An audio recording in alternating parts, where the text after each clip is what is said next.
Bismillahirrahmanirrahim.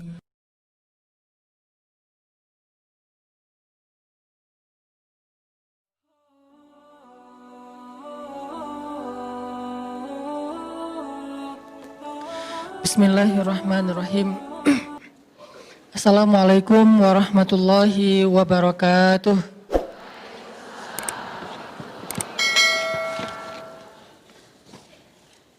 Innal hamdalillah nahmaduhu wa nasta'inuhu wa nastaghfiruh. Asyhadu an la ilaha illallah wahdahu la syarikalah wa asyhadu anna Muhammadan abduhu wa rasuluh. Allahumma salli wa sallim wa barik ala sayyidina Muhammadin kama dzakarahu dzakirun al-akhyar wa salli wa sallim wa barik ala sayyidina Muhammadin makhtalafal lailu wan nahar wa salli wa sallim wa barik ala sayyidina wa habibina Muhammadin wa alal muhajirina wal ansar. Radina billahi rabba wa bi Muhammadin nabiyya wa bil islami dina. Rabbi syrah li sadri wa yassir li amri wahlul 'uqdatan min lisani yafqahu qawli. Puji syukur kepada Allah Subhanahu wa taala atas nikmat kesempatan yang Allah berikan untuk kita pada pagi ini. Kita bisa duduk yang insya Allah di salah satu di antara taman-taman surga yang ada di muka bumi, yaitu majelis ilmu atau tempat orang-orang berkumpul, kemudian mereka mengingat Allah Subhanahu wa taala, mereka membahas tentang kebesaran-kebesaran Allah Subhanahu wa taala, dan mudah-mudahan outputnya adalah bertambahnya iman di dalam hati kita seperti orang-orang yang duduk di antara para sahabat yang liyazdadu imanan ma'a imanihim, bertambah iman mereka dengan majelis ilmu bersama iman yang sudah ada di dalam hati mereka.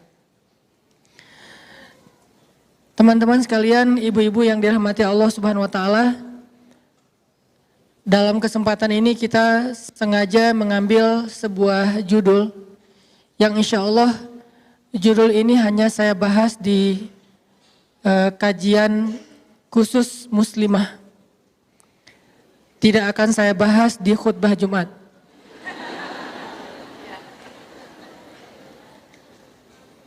Kenapa demikian? Karena ada beberapa materi yang memang kadang harus memilih siapa yang layak mendengarnya dan siapa yang mungkin tidak terlalu berkepentingan untuk mendengarnya. Walaupun semua ilmu dalam Islam itu baik didengar oleh laki-laki ataupun didengar oleh perempuan. Tapi ada materi-materi khusus yang kadang ketika didengar oleh orang yang tepat, maka insya Allah itu juga akan menjadi kebaikan yang lebih besar. Contoh, ketika kita duduk di antara ibu-ibu kayak gini, di antara perempuan, di antara cewek-cewek, tergantung istilahnya apa dan itu nggak penting. Mau istilahnya cewek, perempuan, gadis, ibu-ibu, ladies, yang penting solehah.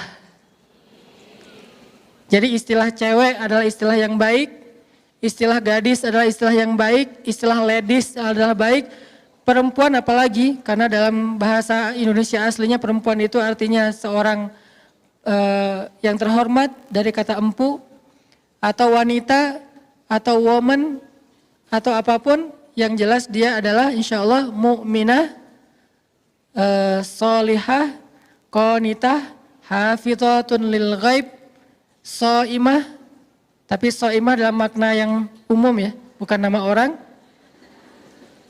Ini semuanya adalah ketika saya duduk di antara ibu-ibu atau di antara para perempuan kayak gini, saya membahas tentang hadis-hadis suami yang penyabar. Kira-kira efeknya apa? Saya bahas hadis-hadis bagaimana menjadi suami yang penyabar, bagaimana menjadi suami yang teladan, menjadi imam yang baik, menjadi ayah yang baik ke anak-anaknya. Kira-kira efeknya apa? ketika kita pulang, kita akan berharap suami kita atau keluarga kita, pasangan kita menjadi seperti yang dibahas tadi kan ya. Jadi saya melihat itu adalah kaca pembesar, bukan cermin. Banyak orang ketika mereka mencari ilmu, mereka mendapatkan kaca pembesar daripada cermin. Sehingga bertambah ilmu, bertambah mudah melihat kekurangan orang lain. Bertambah mudah untuk memperbesar aib-aib orang lain. Sehingga ketika dia nambah ilmu, dia akan melihat, ini kayak si fulan nih. Nambah ilmu, ini kayak suami saya banget nih. Nambah ilmu, ini kayak istri saya banget. Kenapa? Karena dia mendapatkan kaca pembesar. Sedangkan saya berharap, ketika kita duduk dalam majelis ilmu, kita mendapatkan dua. Pertama, charger iman, fast charging kalau perlu, atau minimal power bank untuk iman kita. Yang kedua, kita dapat cermin. Sehingga bertambahnya ilmu, bertambahnya wawasan, membuat kita bisa semakin melihat kekurangan kita, bercermin terhadap nilai-nilai baik yang ada di Al-Quran dan Sunnah untuk kita memperbaiki diri. Itulah basicnya orang mencari ilmu. Ketika dia datang, niatnya adalah menemukan cermin yang lebih jernih, yang lebih jelas untuk melihat kekurangan dirinya sendiri. Bukan menemukan kaca pembesar. Karena kalau ilmu dijadikan sebagai kaca pembesar, maka ilmu itu nanti berujung ke dalam forum debat. Karena kita kayak dapat argumentasi baru nih. Kita kayak dapat bahan baru untuk mendebat orang lain akan kekurangan-kekurangannya. Tapi kalau ilmu dijadikan sebagai cermin, maka insya Allah itu ilmu itu akan menjadi bahan untuk kita memperbaiki diri dan bahan untuk kita mendekatkan diri kepada Allah Subhanahu wa taala. Jadi karena ini adalah forumnya muslimah, forumnya ibu-ibu dan cewek-cewek yang solehah, insya Allah, maka saya akan membahas khusus materi nasihat-nasihat Sayyidah Aisyah kepada para istri atau para muslimah di zamannya. Yang kita kasih judul yang sedikit bikin kita agak penasaran, dan itu ibadah dengan tanda tanya. Kenapa kok yang diambil unsur dandannya Ustadz? Nah, coba kita mulai dulu dengan sebuah hadis. Nanti insya Allah dalam waktu yang lain materi ini akan kita coba print karena kemarin ada miskomunikasi. Insya Allah nanti akan di print, di share atau dibagikan sehingga ibu-ibu semuanya, teman-teman bisa mendapatkan materi tertulis dan insya Allah ilmiah. Walaupun bukan penulisan ilmiah yang baku, tapi ada dalil-dalil atau argumentasi ilmiah. Karena khusus kali ini saya akan mencoba membahasnya dari angle ilmiah. Saya tidak akan pakai bahasa storytelling, saya nggak akan pakai bahasa display, saya tidak akan pakai bahasa yang saya pakai dalam dakwah-dakwah selama ini di anak muda. Saya akan mengajak ibu-ibu sedikit kuliah. Semoga dengan kuliah yang lebih ilmiah ini, yang lebih argumentatif ini, kita nggak boring ya. Karena biasanya kan kalau saya menyampaikan materi saya agak capruk. Santai dan nggak terlalu banyak pakai riwayat. Walaupun sebetulnya itu adalah intisari dari riwayat. Karena saya juga belajar hadis ketika di Al-Azhar. Itu adalah translate dari hadis-hadis. Cuman kita nggak menyebutkan riwayatnya biar lebih light. Nggak terlalu bold. Tapi kali ini saya akan coba bahas dari angle yang lebih bold sedikit. Mudah-mudahan kita tidak salah paham. Sehingga dengan demikian kita akan bisa benar-benar tumakninah, merasa tenang dengan beberapa hal yang kita coba anggap sebagai satu kebenaran. Kita awali dulu dengan sebuah hadis dari Abu Hurairah radhiyallahu an. Hadis ini diriwayatkan oleh Imam An-Nawawi, disahihkan oleh Syekh Al-Albani, bahkan disebutkan juga oleh Imam Al-Qurtubi dalam tafsirnya tentang ayat pernikahan di surat Ar-Rum ayat 21. Nabi SAW bersabda, khairun nisa, perempuan yang paling baik atau istri yang paling solehah. Karena an-nisa dalam bahasa hadis kadang berarti perempuan secara umum, kadang berarti istri. Tergantung konteks hadisnya. Maka di dalam hadis ini an-nisa yang dimaksud di sini adalah istri. Khairun nisa, istri yang paling baik itu, istri yang solehah itu adalah ada 3 ciri-cirinya. 1, idza nazarta ilaiha sarratka. Kalau kamu melihat kepadanya, maka dia menyenangkan hatimu. Ini salah satu ciri istri yang solehah. Kalau kamu melihat kepadanya, maka dia menyenangkan hatimu. Idza nazarta ilaiha sarratka. Ini ciri pertama. Kalau ciri-ciri perempuan yang solehah nanti di hadis yang lain banyak secara umum ya. Nanti perempuan yang berhijab, bahkan di Al-Quran banyak. Perempuan yang beriman, perempuan yang mengingat Allah, perempuan yang berpuasa, perempuan yang selalu taat kepada Allah. Banyak sekali ciri-cirinya. Tapi kalau dalam konteks hadis ini khusus buat istri. Jadi kita kayak lagi belajar menjadi seorang istri solehah dari siapa? Dari Sayyidah Aisyah radhiyallahu anha. Dari Aisyah yang luar biasa, yang inspiring banget. Yang buat saya itu keren banget.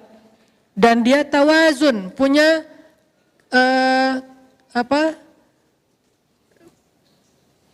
keseimbangan dalam segala hal. Perfect dalam segala urusan. Bukan hanya masalah ahli ibadah, dan kita tahu gimana ahli ibadahnya Aisyah. Bukan hanya dalam masalah jawad, karim, suka menginfakkan hartanya. Kita juga tahu gimana Aisyah sekali menginfakkan hartanya itu 1000 dirham. Itu ratusan juta loh kalau dikonvert ke rupiah. Sekali sedekah itu 1000 dirham.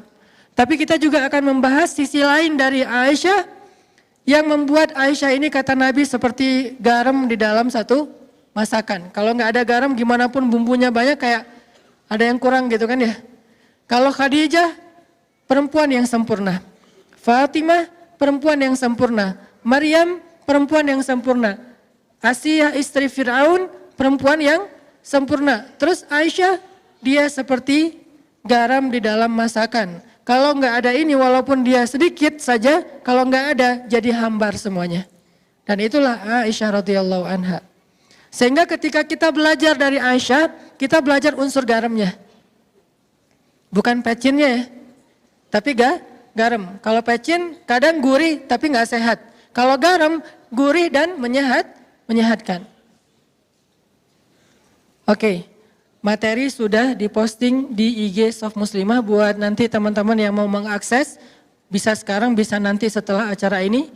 Kata Nabi, khairun nisa, sebaik-baik perempuan atau sebaik-baik istri itu adalah idza nazarta ilaiha sarratka. Kalau kamu melihat ke arahnya, maka dia menyenangkan hatimu. Itu yang pertama. Yang kedua, idza amartaha ata'atka. Kalau kamu meminta dia sesuatu atau kamu menyuruhnya melakukan sesuatu, maka dia taat kepadamu. Itu ciri yang kedua. Kamu di sini siapa, ibu-ibu? Suami. Jadi kalau suami meminta sesuatu kepada istrinya, menyuruh sesuatu kepada istrinya, atau ata'atka, dia taat kepada suaminya. Itulah istri yang solehah. Dan yang ketiga, idza ghibta anha hafizatka fi amwalika wa ahlik. Kalau engkau meninggalkannya, kerja, dinas, kayak gitu-gitu, maka dia akan menjaga kehormatanmu dan hartamu dengan amanah. Menjaga kehormatanmu dan hartamu dengan amanah. Yang ketiga ini saya coba buka sedikit, karena ini nggak akan dibahas panjang. Menjaga kehormatan di sini artinya apa ibu-ibu? Menjaga kehormatan salah satunya adalah tidak membuka aurat keluarga kepada publik. Apa aurat keluarga? Aurat keluarga itu bukan hanya tubuh. Itu kalau aurat fisik, aurat diri kita, aurat pribadi. Aurat keluarga, masalah keluarga. Jadi menjaga kehormatan suami artinya kita nggak boleh curhat di sosmed. Itu arti menjaga kehormatan suami. Tidak curhat di sosmed, baik dengan Instastory ataupun dengan postingan feed, baik dengan bikin vlog di YouTube ataupun tulisan panjang yang di-scroll nggak selesai-selesai di FB, atau bahkan sekedar status saja, update status di WhatsApp kita atau di Telegram misalnya. Apalagi kalau di Telegram kadang-kadang kita kayak bisa bikin emoticon sendiri gitu kan, terus emoticonnya tuh kayak cry gitu, kayak lagi nangis gerung-gerung. atau jungkir balik, kayak guling-guling kayak gitu, terus kita kayak share gitu, ini loh ada emoticon baru tapi wajah-wajah kita lagi nangis, seolah-olah kita pengen semua orang tahu saya tuh lagi sedih, saya lagi ada masalah di keluarga, saya lagi ada kayak gini, terus kita kayak curhat gitu untuk menunjukkan bahwa pasangan kita, keluarga kita itu kayak nyakitin kita. Ini namanya membuka aurat keluarga, dan ini artinya kita tidak menjaga kehormatan pasangan kita. Kalau itu yang kita lakukan, bukan soal soleh atau tidak, soal Allah mau membantu kita atau enggak dalam masalah kita. Begitu kita membuka di ruang publik, maka Allah udah langsung, kalau bahasa sosmednya Allah langsung unfollow. Allah tuh nggak suka banget dengan postingan kayak gituan. Sama kayak kita kalau ada postingan hoax, kalau ada postingan yang terlalu vulgar, kalau ada postingan yang kayaknya nggak nyaman gitu kan kita unfollow ya. Allah, malaikat juga gitu. Allah itu nge-follow kita. Mana ayat Allah nge-follow kita? Wa huwa ma'akum aynama kuntum.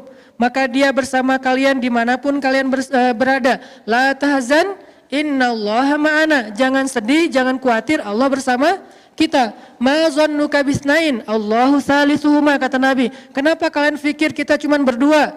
Bukankah Allah yang ketiga? Allah itu ngikutin kita. Allah itu membersamai kita kalau bahasa resminya. Tapi begitu kita posting sesuatu yang sifatnya aurat keluarga di ruang publik, maka Allah langsung unfollow. Bentuk unfollow-nya kalau yang paling ekstrim di surat At-Taubah, bara'atum minallah, Allah angkat tangan. Gak mau lagi terlibat. Kalau Allah udah gak terlibat dalam masalah keluarga kita ibu-ibu, maka siapa lagi yang bisa menyelesaikan masalah kita? Kalau Allah udah gak terlibat dalam masalah kita dengan pasangan kita, terus siapa yang akan membujuk hati pasangan kita agar dia kemudian jadi sayang lagi sama kita? Agar dia kemudian ngaku bersalah, agar dia kemudian insaf, agar dia kemudian memperbaiki diri. Siapa yang akan membolak-balikan hati dia kalau Allah udah gak terlibat? Memangnya publik bisa membolak-balikan hati manusia, bahkan hatinya sendiri gak bisa. Karena hati manusia ada di antara jemarinya Allah. Allah lah yang membolak-balikan hati itu.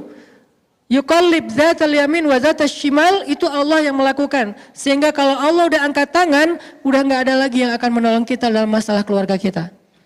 Jadi kita ingin ditolong oleh followers, oleh netizen, oleh publik, atau ingin ditolong oleh Allah Subhanahu wa taala.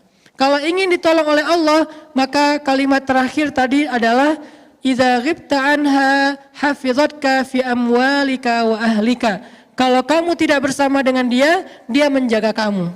Salah satu adalah menjaga kehormatan. Nanti ibu-ibu boleh, ini hanya kasih clue aja. Nanti ibu-ibu boleh cek di surat curhat di Al-Quran. Apa surat curhat teh? Surat Al-Mujadalah. Itu kan terjemahannya curhat. Kalau Al-Mujadilah, perempuan yang curhat. Kalau Al-Mujadalah, curhat. Jadi tergantung kita bacanya dilah atau dalah. Kalau kita baca Mujadilah, berarti perempuan yang lagi curhat. Kalau kita baca Al-Mujadalah, berarti curhat itu sendiri.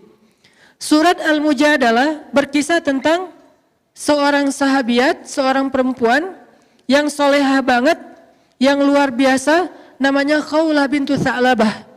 Yang dia itu dizolimi oleh suaminya, disakitin oleh suaminya, bahkan diputusin dengan cara yang kejam banget oleh suaminya.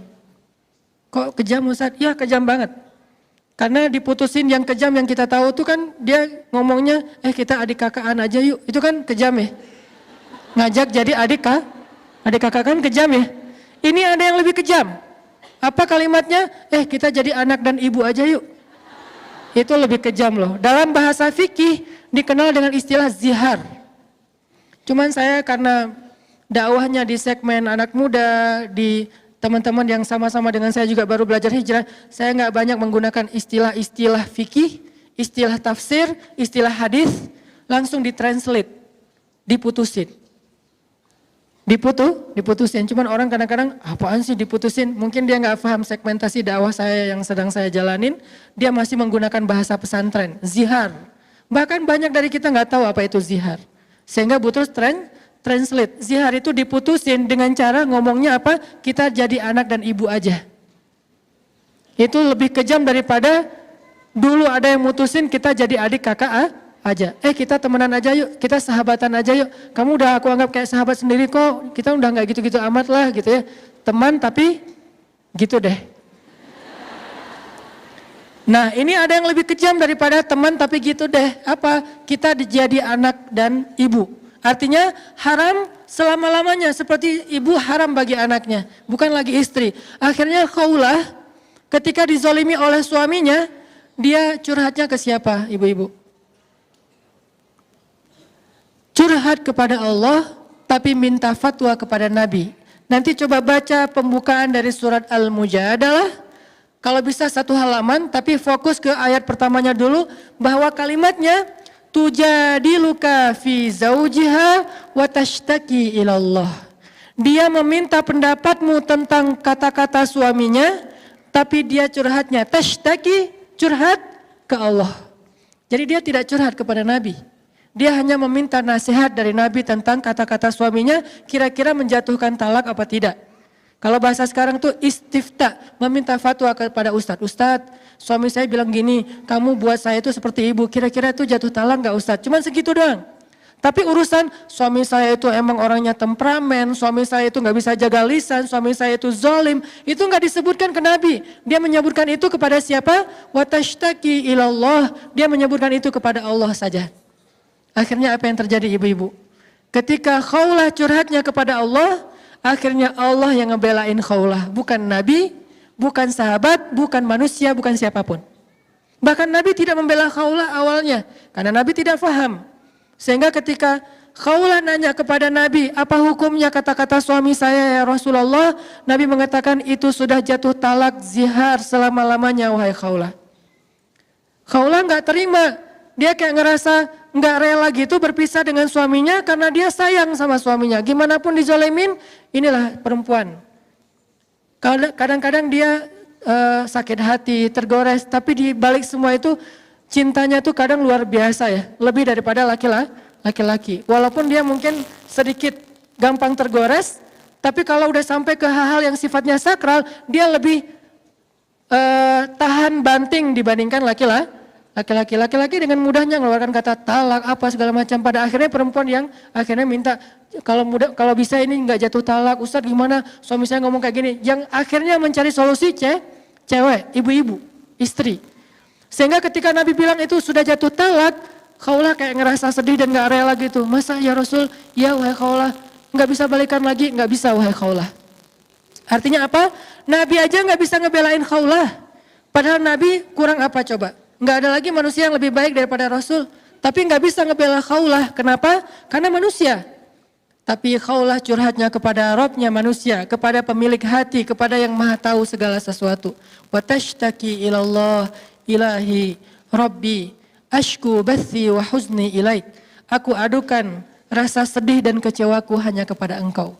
Bukan kepada Instagram, bukan kepada Snapgram, bukan kepada YouTube, bukan kepada para subscribers, bukan kepada FB friends, bukan kepada siapapun, bahkan bukan kepada geng di grup WA saya ya Allah. Saya nggak posting apa-apa, geng aja nggak tahu masalah saya. Kayaknya mereka ngelihat rumah tangga saya asik-asik aja, biasa-biasa aja. Sampai geng kita banget, yang nggak ada yang orang lain yang tahu apa yang kita bicarain di dalam grup, mereka nggak tahu. Gitu banget Khawlah teh. Sampai ibunya aja nggak tahu masalah Khawlah. Sampai teman dekatnya aja nggak tahu. Teman dekat kan bahasa kita geng ya. Gengnya aja nggak tahu. Yang tahu cuman Allah kemudian Nabi. Curhat ke Allah, ya Allah, ashku bathi wa huzni ilaik. Aku adukan kekecewaanku dan kesedihanku hanya kepada Engkau. Aku kecewa ya Allah. Aku sedih ya Allah. Aku nggak terima diginiin ya Allah. Akhirnya Allah yang membela Khawlah dengan menurunkan 1 halaman penuh dari surat Al-Mujadalah. Bentuknya adalah pembelaan kepada Khawlah. Suaminya dimarahin sama Allah di ayat itu. Disuruh bertaubat oleh Allah di ayat itu. Dikasih beberapa hukuman syariat. Dia harus berpuasa atau memberikan makan kepada fakir miskin dan seterusnya. Sebagai hukuman terhadap kata-katanya yang mutusin istrinya dengan bahasa kita jadi anak dan ibu aja. Ini artinya apa? Kalau kita menjaga Allah, Allah jaga kita. Bentuk menjaga Allah dalam urusan rumah tangga, jaga kehormatan rumah tangga kita yang Allah perintahkan, hafizatka fi amwalika wa ahlika, nanti Allah yang akan menjaga hati kita, menjaga perasaan kita, menjaga rumah tangga kita. Allah yang akan terlibat. Ini poin yang ketiga ya, walaupun bukan akan kita bahas panjang. Inilah 3 ciri istri solehah yang disampaikan oleh Nabi dalam hadis riwayat An-Nasai. 1, idza nazarta ilaiha sarratka. Kedua, idza amartaha ata'atka. Ketiga, idza ghibta anha hafizatka fi amwalika wa ahlika. Yang akan kita bahas yang mana ibu-ibu? Dari 3 ciri itu. Yang pertama, karena hubungannya dengan dandan. Idza nazarta ilaiha sarratka. Kalau kamu ngelihat ke dia, maka dia menyenangkan hatimu. Kalau bahasa saya, kalau diliatin tuh nyenengin. Gak bisa lepas juga ya dari capruk bahasa santai lah ya, gak apa-apa ya. Gak terlalu resmi gak apa-apa. Kalau dilihat nyenengin. Ini cewek luar biasa nih, ngelihat dianya aja betah.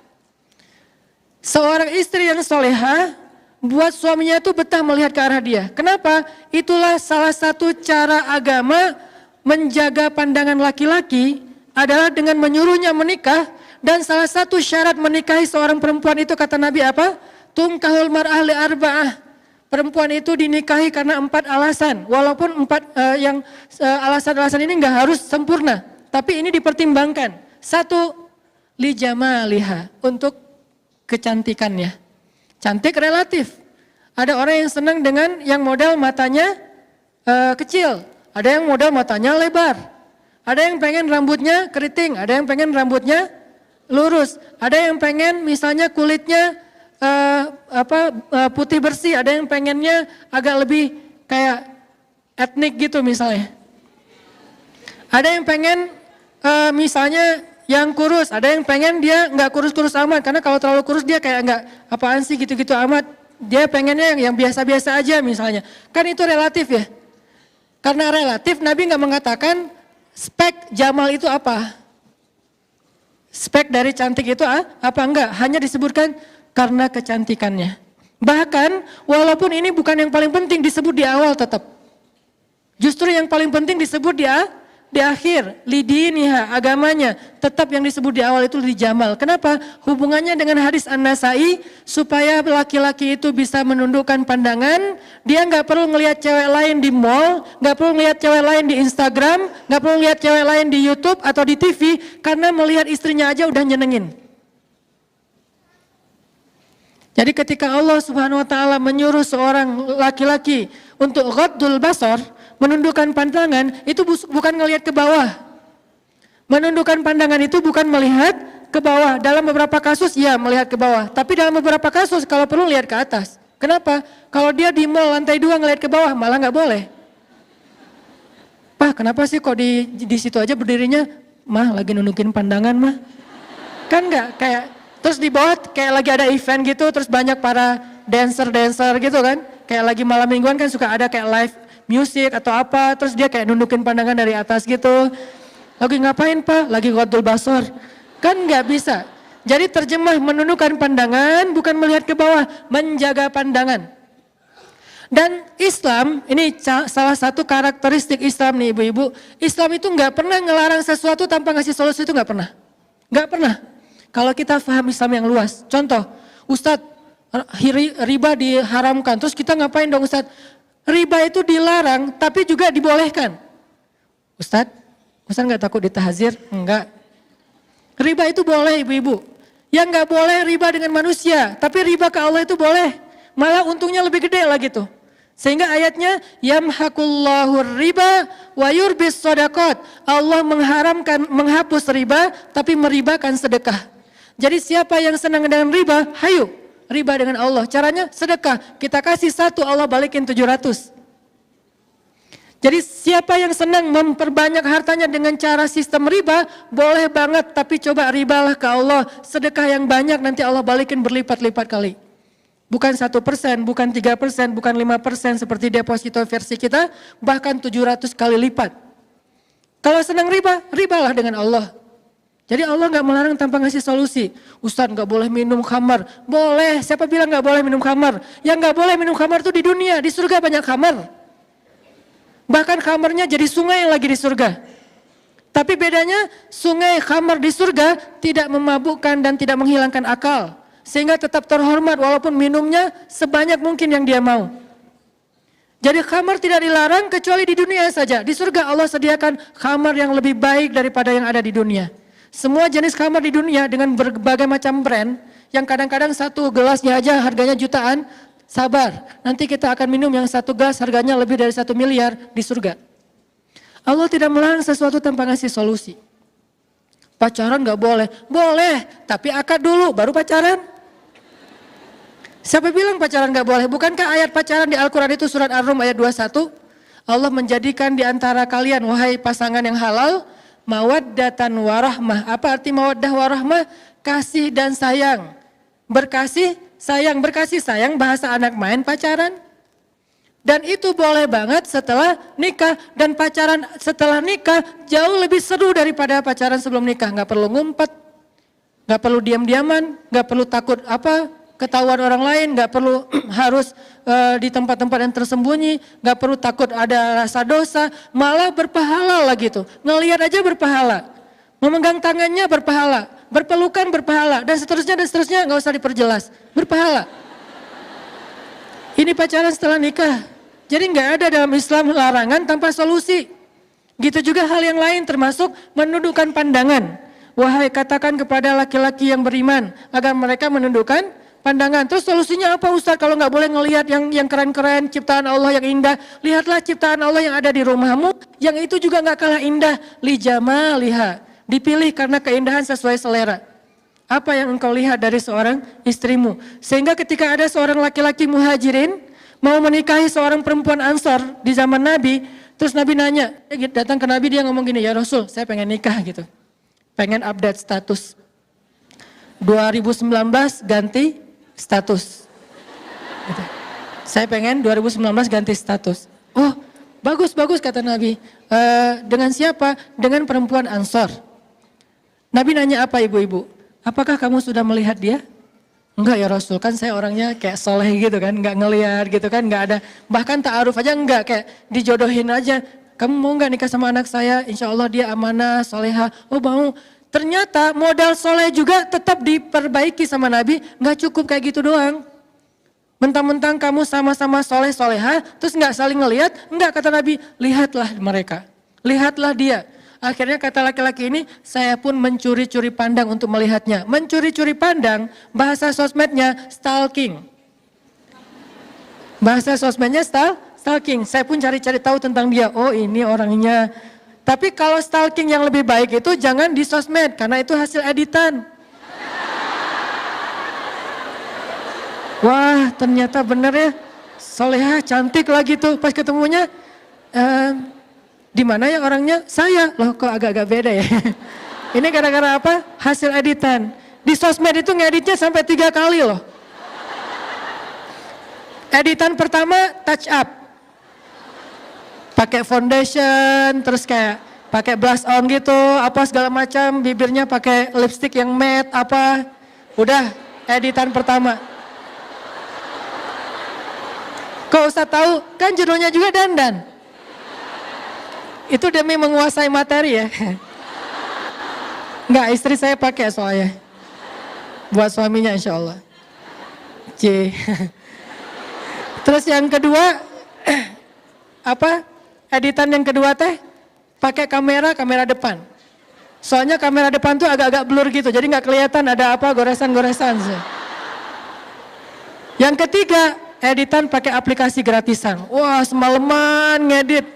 Ini gimana caranya biar apa matanya agak dilebarin dikit nih. Alisnya ditambahin. Terus jadi kayak nggak simetris gitu, agak-agak miring. Repot semalaman baru besok pagi posting berharap dapat banyak like. Itulah kalau kita stalkingnya di IG. Kalau pengen stalking langsung datang ke rumahnya. Pak, saya pengen ketemu sama si Neng. Seneng yang mana gitu. Calon saya, oh ya didampingin sama bapaknya, ditemenin. Duduk aja bertiga gitu, atau berempat, atau berlima, atau sekampung gak masalah. Duduk, lihat langsung. Dan perempuan yang bercadar pun dalam konteks ta'aruf kayak gini, sebagian ulama mengatakan boleh membuka cadar hanya untuk calon pasangannya. Sampai dibolehkan membuka cadar bagi perempuan yang bercadar khusus untuk calon pasangannya. Di riwayat yang lain mengatakan nggak perlu lihat wajahnya, cukup lihat matanya dan tangannya saja. Yang jelas lihat. Kenapa? Li jamaliha.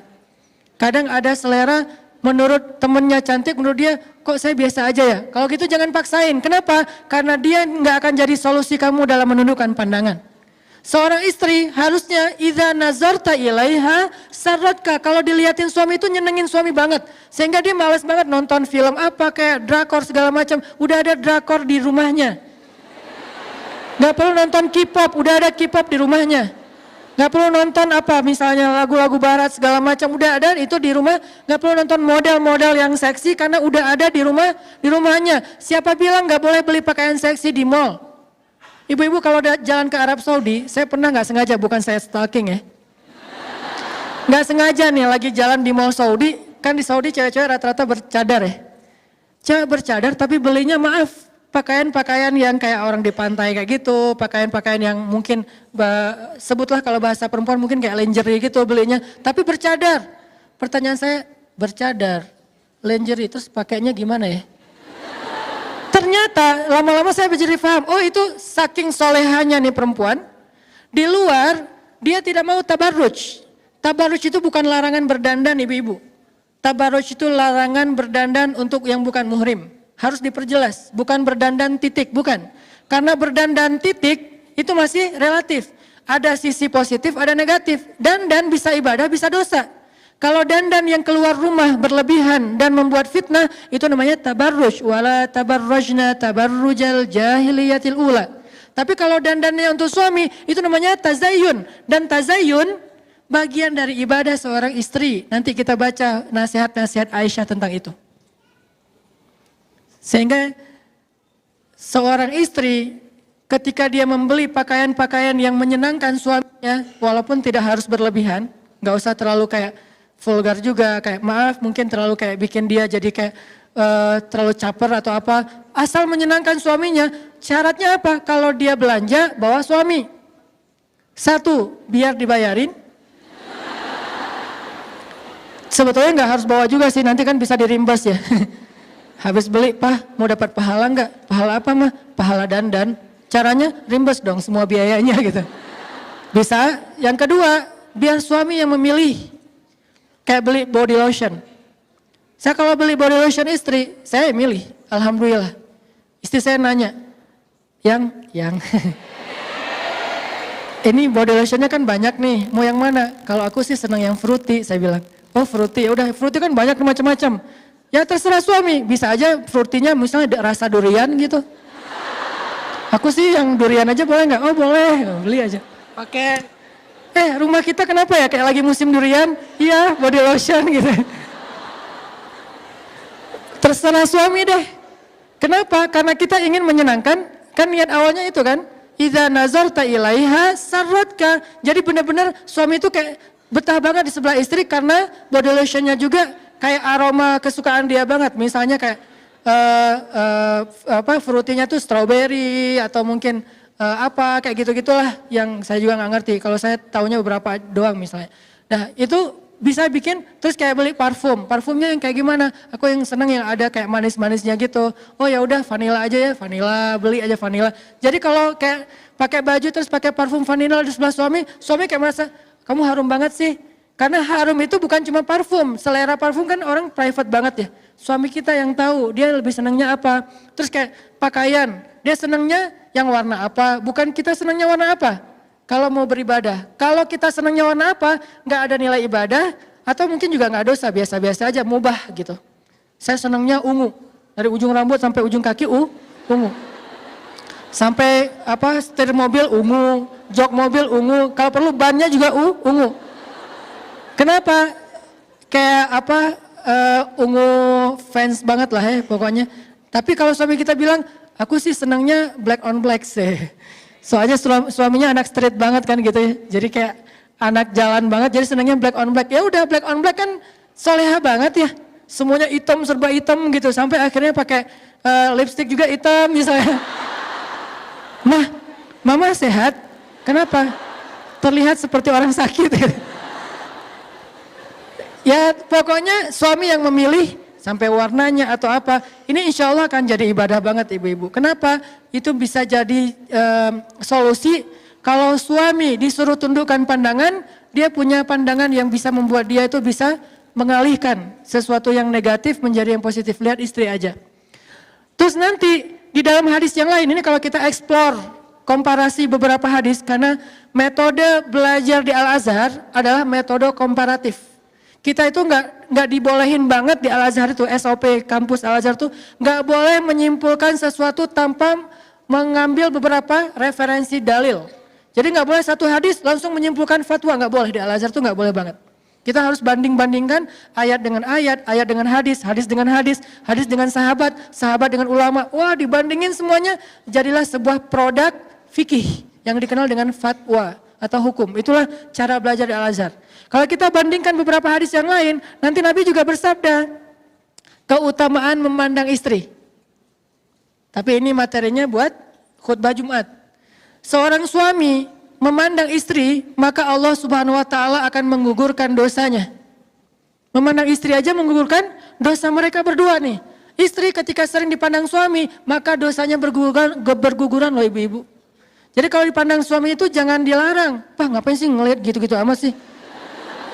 Mikir yang macam-macam ya? Enggak. Kalau suami ngelihat kita tuh harus kayak, oh alhamdulillah lagi ibadah gratis tanpa harus berdiri ruku dan sujud, udah dapat pahala, berguguran dosa. Jadi pagi-pagi itu udah aja lewat lalu lalang rempong gitu depan suami. Suami kayak duduk gitu. Ya nggak gitu-gitu juga sih. Suami kayak ngelihat, saya beberapa kali suka gitu kalau pagi lebih udah siap dengan kopinya. Kadang-kadang salah posting lagi, posting kopi hari Senin, Ustaz nggak puasa, oh iya maaf, ketahuan gitu kan nggak puasa Senin. Terus kayak duduk gitu, istri lalu ngeliatin. Satu kali lewat itu kayak tawaf loh. Kebayang nggak kalau sampai berapa puluh kali lewat, itu tuh udah berapa orang tawaf. Ke sana beresin dapur, sana lagi ke kamar anak, balik lagi ke kamar mandi, liatin aja. Terus kesimpulannya apa? Nih suami nggak pekaan nih. Ngeliat istrinya rempong, dia malah, kan bagi-bagi pahala. Mama berpahala dengan cara rempong, papa berpahala dengan cara ngelihat orang rempong. Ini memandang istri, karena dia seneng aja gitu ngeliat istri aku kayak gemesin banget sih kamu gitu kan ya. Jadi bahasa sarot kayak itu bisa berarti gemesin, bisa berarti unyu-unyu banget, bisa berarti kayak seksi, bisa berarti nyenengin, bisa berarti seru, bisa banyak arti yang jelas nyenengin hati. Sarotkah? Udah diliatin, ngapain sih ngeliat gitu-gitu amat? Enggak, aku lagi heran, ada ya bidadari yang jalan di bumi. Salah tingkah gitu, terus dia kayak manja gitu duduk di sebelah. Ketika mereka bersentuhan, Allah turunkan kasih sayang Allah di antara mereka. Ketika suaminya memanggil istrinya ke kamar, maaf ya emang hadisnya kayak gitu, maka Allah Subhanahu wa taala makin cinta kepada mereka. Dan setelah itu Nabi nggak membahas secara jelas, tapi kita ngerti lah. Yang jelas semuanya ibadah. Jadi nyambung juga nih hadis ini, kemudian hadis tentang ayat tentang ghadul basar, hadis tentang memandang wajah istri itu adalah ibadah. Bahkan Nabi itu suka banget memandang wajah Aisyah, lalu memujinya dengan panggilan apa? Humaira. Apa arti Humaira? Sebagian mengatakan yang wajahnya kemerah-merahan, tapi sebagian besar ulama bilang Humaira itu istilah untuk cewek yang putih banget. Jadi nggak dibilang baydo, karena kalau baydo itu arti putih dalam makna yang bukan kulit ya. Kalau kulit orang Arab, kalau putih banget bilangnya Humaira. Kayak orang Jawa bilangnya kuning. Ya orang Jawa bilangnya kan bukan anaknya putih banget, enggak kan ya? Anaknya kuning loh gitu. Jadi kuning itu kalau dalam bahasa Jawa itu artinya putih. Kalau orang Arab merah. Merah itu artinya putih. Kok disebut merah Ustaz? Saking putihnya, kalau dia malu, kalau dia salting, kalau dia nervous, itu sampai kemerah-merahan. Saking putihnya. Sehingga disebut dia Humaira. Itu kan wajah kan? Sehingga Nabi kayak mengagumi wajahnya Aisyah yang cantik, mengagumi Aisyah yang menjaga penampilan dengan panggilan penghargaan. Ya Humaira, wahai perempuan yang putih. Ini artinya sarratka, menyenangkan suami ketika dipandang. Dandan. Nah, kalimat menyenangkan hati, ini saya baca juga ya, kata ulama nih, kalimat menyenangkan hati di dalam hadis tersebut adalah anjuran agar perempuan memperhatikan sikap dan penampilannya di hadapan suami. Sebab istri yang soleha akan memperhatikan penampilan ketika di hadapan kekasihnya, baik secara zahir maupun batin. Seorang ibu, Umamah bintu Haris, pernah menasehati anak perempuannya yang ingin menikah agar selalu menjaga tempat-tempat yang biasa dipandang oleh suaminya, sehingga tempat itu tidak boleh kotor dan mengganggu pandangan suaminya, sampai segitunya. Jadi ada beberapa tempat di rumah kita, ataupun mungkin diri kita sendiri yang sering dilihat oleh suami, maka jangan sampai pandangan suami itu terganggu oleh penampilan kita yang tidak baik. Maaf. Salah satunya apa? Suami, ini bukan tuntutan suami, makanya saya nggak menyampaikan hadis ini di khutbah Jumat. Kenapa? Jadi kaca pembesar. Mah, tadi khutbah Jumatnya bagus banget loh. Membahas tentang mama, itu nggak bagus. Kenapa? Harusnya khutbah Jumat membahas tentang suami. Kalau kajian perempuan membahas tentang istri, biar sama-sama dapat cermin. Dan kajian ini jangan di-share ke suami, biar saya aja yang share. Jangan di-share ke suami, kenapa? Nanti akan jadi kayak saling menuntut. Nggak boleh. Kalau kita lagi punya masalah suami istri, carilah hadis untuk menasehati diri kita. Jangan googling hadis untuk menasehati pasangan kita, itu kebalik. Dan kayak enggak masuk akal banget. Contohnya, analoginya gini. Handphone kita habis baterai. Terus tiba-tiba kita ngomong ke teman kita, mana handphone lo? Ngapain? Mau gua cas? Kenapa emang? Kan HP gua masih penuh baterainya. Soalnya handphone gua habis baterai. Aneh ya? Handphone kita habis baterai, tapi yang kita cas handphone teman. Nyambung gak sih? Nggak nyambung kan? Mana handphone lo sini? Kenapa mau dicas? Kenapa? Handphone gue soalnya habis baterai. Kok handphone dia yang dicas? Harusnya handphone kita kan? Kalau kita punya masalah dengan pasangan kita, jangan mencas pasangan, caslah diri kita.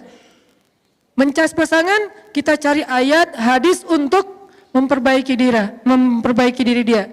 Harusnya kita mencari ayat dan hadis untuk memperbaiki diri sendiri. Jadi suami cari hadis tentang suami, istri cari hadis tentang istri. Suami misalnya mencari hadis tentang seorang suami yang soleh itu adalah bla bla bla bla bla. Itu banyak, nggak usah disampaikan sekarang. Istri juga mencari hadis tentang istri yang soleha adalah bla bla bla bla, yang banyak sekali juga. Sehingga ketika kita punya masalah, kita sama-sama punya inisiatif memperbaiki diri, bukan memperbaiki pasangan. Kalau memperbaiki pasangan nggak akan selesai, jadi debat nanti malah. Sehingga dalam konteks ini bukan berarti suami nuntut kita gini, enggak ya. Tapi ini bagian dari kita belajar pengen jadi istri yang solehah, pengen berpahala di sisi Allah, pengen di-like oleh Allah, pengen niru Bunda Aisyah radhiyallahu anha juga. Sehingga saking solehahnya Aisyah, saking disayangnya Aisyah oleh Nabi, sampai Jibril menitipkan salam kepada Aisyah. Sampai Jibril aja ngirim salam buat Aisyah. Jadi maksud dari menyenangkan hati itu adalah berdandan. Nabi SAW bersabda, jihadnya seorang perempuan adalah berbakti kepada suami. Dalam bahasa hadis disebut dengan husnut taba'ul. Apa arti husnut taba'ul? Husnut taba'ul itu artinya berbakti kepada suami. Nanti ada lagi nasihat-nasihat Nabi. Kata Nabi SAW, tiga golongan manusia yang tidak diterima sholatnya dan tidak akan naik amal solehnya ke langit. Satu, budak yang melarikan diri sampai dia kembali kepada tuannya. Kedua, perempuan yang mengecewakan suaminya sampai suami itu ridho. Dan ketiga, peminum yang sedang mabuk sampai ia sadar. Tiga golongan manusia yang tidak akan diterima amal solehnya dan tidak akan dimasukkan ke dalam surga. Siapa? Salah satunya istri yang mengecewakan suaminya sampai kemudian suaminya ridho kepada dia. Tentunya ini bukan hanya masalah penampilan pasti ya. Karena kalau penampilan doang insya Allah nggak akan sampai kecewa. Lebih kepada attitude, sikap, tingkah laku. Aisyah radhiyallahu anha sangat memperhatikan penampilan di hadapan Nabi SAW. Ini coba ibu-ibu dengarkan baik-baik, ini penting banget. Aisyah sangat memperhatikan penampilan di depan Nabi. Dan ia tidak ingin Nabi melihat dirinya kecuali dalam keadaan menyenangkan beliau. Suatu ketika Nabi SAW masuk menemui Aisyah dan di tangan Aisyah ada perhiasan yang terbuat dari dedaunan. Jadi Nabi baru pulang kerja gitu kalau bahasa kita. Atau kalau dalam bahasa hadis baru pulang berdakwah, baru pulang berjihad. Sampai di rumah Nabi menemui Aisyah, Aisyah sedang memegang perhiasan yang terbuat dari dedaunan. Yang perlu kita catat, Aisyah itu seorang perempuan yang sangat brilian, smart, kreatif. Itu Aisyah. Bukti kreatif, banyak barang-barang yang biasa aja di tangan Aisyah jadi bernilai. Itu Aisyah banget. Ada daun jadi bernilai sesuatu yang kreativitas luar biasa. Karena anaknya smart banget. Karena ceweknya itu brilian banget. Sehingga di tangan Aisyah segala sesuatu jadi bernilai. Jadi di tangan Aisyah itu ada kayak perhiasan dari daun. Nabi bertanya, ini apa wahai Aisyah? Kata Nabi. Dan kalimat ini harus dibaca dengan nada storytelling ya. Bukan nada khutbah. Kalau nada khutbah, ini apa wahai Aisyah? Kan nggak enak ya. Jadi kayak Nabi baru pulang-pulang tiba-tiba teriak, ya Aisyah apakah ini? Apaan ya? Ini jadi gini ya. Storytelling tetap harus dipakai. Ini apa Aisyah? Karena Nabi kalau ngomong sama istrinya nggak pernah teriak kan? Nggak pernah bentak, nggak pernah teriak, ngomongnya lembut. Ini apa Aisyah? Apa jawaban Aisyah? Ini aku pakai berhias untukmu wahai Rasulullah. Jadi ketika Nabi pergi, Aisyah ngapain? Bikin hiasan, bikin sesuatu yang bisa dia pakai ketika Nabi pulang, dia pakai untuk menyenangkan Nabi. Cuman kebenaran Nabi pulang dadakan gitu, Nabi ketuk pintu dibuka sama Aisyah dan di tangan Aisyah masih ada hiasan itu yang belum jadi. Terus Nabi nanya, ini apa Aisyah? Ini mau saya pakai untukmu ya Rasulullah, supaya menyenangkan hati Rasulullah SAW. Apakah ini sesuatu yang dianggap tidak penting? Kalau gitu kita menganggap Aisyah melakukan hal yang gak penting dong. Kalau kita menganggap Aisyah melakukan hal yang sia-sia, gak mungkin. Aisyah itu brilian banget, solehah banget, maka apa yang Aisyah anggap penting, maka itu ibadah. Apa yang Aisyah anggap penting, maka itu amal soleh. Kalau Aisyah sampai segitu-gitunya memperhatikan berhias untuk Rasulullah, berarti berhias untuk suami itu adalah ibadah dan amal soleh yang penting insya Allah. Apalagi dalil yang lain.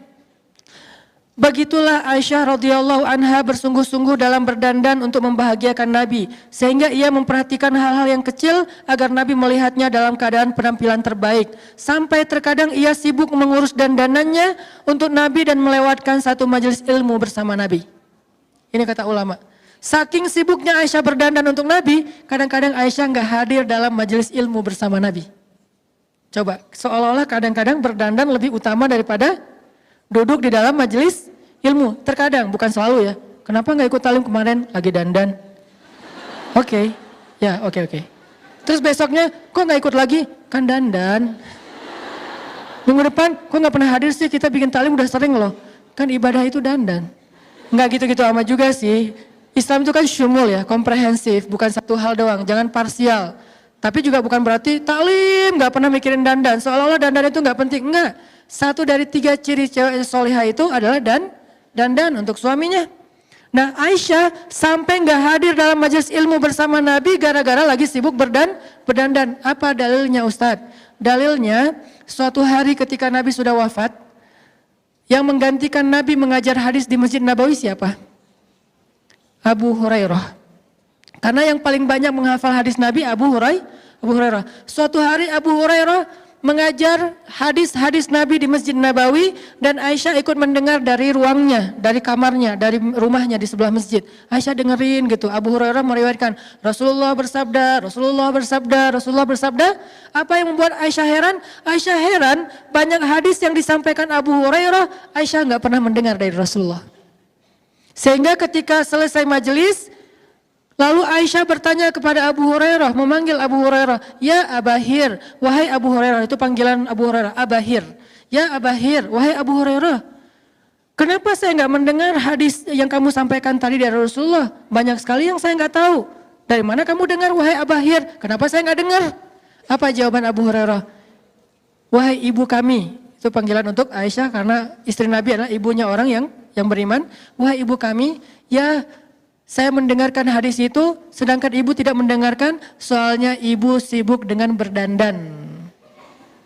Jadi saya mendengarkan hadis ketika ibu lagi sibuk berdandan. Ini bukan sindiran, ini bukan celaan untuk Aisyah, tapi ini untuk menunjukkan bahwa Aisyah ada kalanya waktunya dia lagi repot dengan dandanannya sampai tidak sempat menghadiri majelis hadis bersama Rasulullah SAW. Sehingga jawaban Abu Hurairah, ya hadis itu enggak ibu dengarkan karena saya tidak disibukkan dengan berdandan seperti ibu untuk Rasulullah SAW. Ini dalil para ulama yang jarang diangkat, angle-nya enggak ke sini. Jadi saya pernah sih dengar beberapa ustadz cerita tentang hadis yang sama, cuman angle-nya apa? Angle-nya tentang Abu Hurairah menghafal hadis lebih banyak dari Aisyah. Tapi kalau saya ngambil angle yang lain, walaupun itu juga benar. Angle yang lain apa? Ternyata saking sibuknya berdandan, terkadang Aisyah sampai nggak sempat hadir dalam majelis hadisnya Rasulullah SAW. Padahal Aisyah tahu majelis ilmu itu pahalanya luar biasa. Tapi karena lagi dandan, ya udah deh tanggung. Ini dikit lagi masa mau sebelah doang kan ya? Ya udah 2. Majelis ilmu udah kelewat. Ya gimana lagi? Insya Allah itu juga ibadah dan yang ini juga ibadah. Ini menjadi bukti bahwa Aisyah sangat memperhatikan penampilannya di depan Rasulullah Shallallahu Alaihi Wasallam. Diriwayatkan oleh Bakrah bin Utbah bahwa suatu hari ia menemui Aisyah radhiyallahu anha binti Utbah, bahwa suatu hari ia menemui Aisyah dan bertanya tentang memakai hina. Apa itu hina? Tato syariat. Tato tapi boleh. Tadi Islam tidak melarang sesuatu tapi nggak ngasih solusi. Tato ya dilarang, itu sepakat. Nggak ada ulama yang ikhtilaf tentang itu. Nggak ada mazhab. Oh yang mazhab Syafi'i nggak boleh, mazhab Hambali boleh. Nggak. Tato sepakat nggak boleh. Tapi ada solusi, ada hina. Khusus buat cewek, maka hina menjadi tato yang tidak permanen, bahkan bernilai ibadah kalau dilakukan untuk suami. Bakrah bintu Utbah pernah mendatangi Aisyah bertanya tentang masalah memakai tato, memakai hina. Hina ini mirip dengan tato, dia dilukis di tubuh seorang perempuan, baik di tangannya atau di lehernya atau di bagian yang lainnya, di kakinya, dengan gambar yang terserah suami. Tanya ke suami, yang kamu mau gambar tato apa? Aku bunga boleh nggak? Bunga apa? Kaktus gitu. Oh ya nggak apa-apa. Gambar kaktus yang duri-durinya banyak. Terserah suami, aduh aku mau mawar. Oh ya boleh. Atau aku mau pengen kayak tato gitu, gambarnya kupu-kupu boleh nggak? Boleh.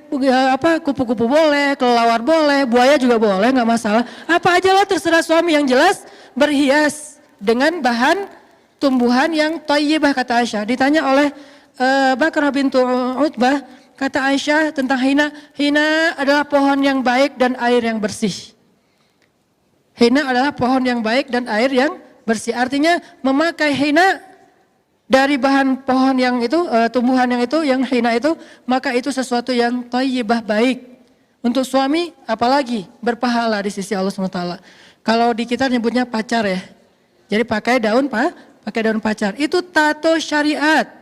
Jadi buat yang seneng tato, nggak usah khawatir. Kalian nggak perlu pakai tato-tato yang dilarang oleh agama, karena bertato nggak akan masuk surga. Salah satu di antara 70.000 golongan yang akan masuk surga tanpa azab, tanpa hisab apa? Layak tahun. Apa arti layak tahun? Mereka tidak mensetrika tubuhnya. Kalau bahasa apa letterlock ya. Arti mensetrika tubuh, membuat tato kata ulama hadis. Gak apa-apa, tato gak boleh, tapi ada solusi, hina. Sehingga yang senang melukis di tubuhnya, lukislah tubuh teman-teman perempuan hina oleh seorang seniman yang bagus, tentunya akhwat sendiri, di bagian-bagian yang masih wajar dan ditujukan untuk suami. Maka itu thayyibah kata Aisyah, itu baik.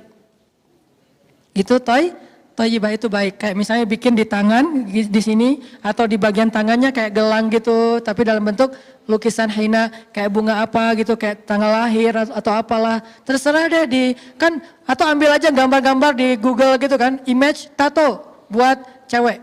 Kan banyak tuh. Terus nanti aku pengen tato kayak gini karena suami aku senang yang kayak gini, bikin pakai hina yang lebih lebih kreatif. Karena nggak harus selalu tato itu gaya-gaya India gitu kan.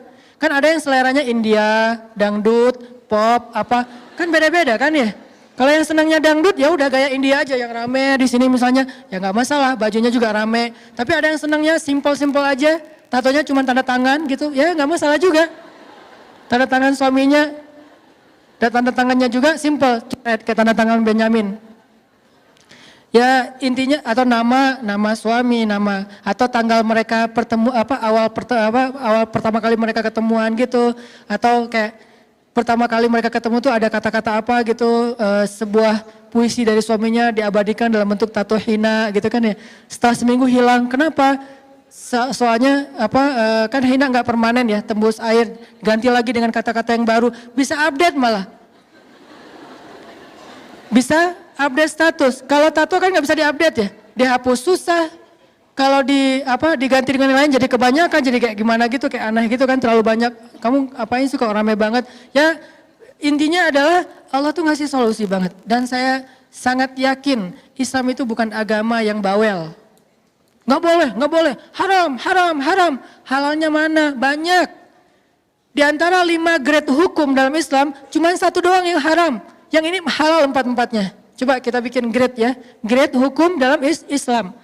Pertama wajib. Boleh nggak yang wajib tuh? Bukan boleh lagi. Kalau bisa harus ya.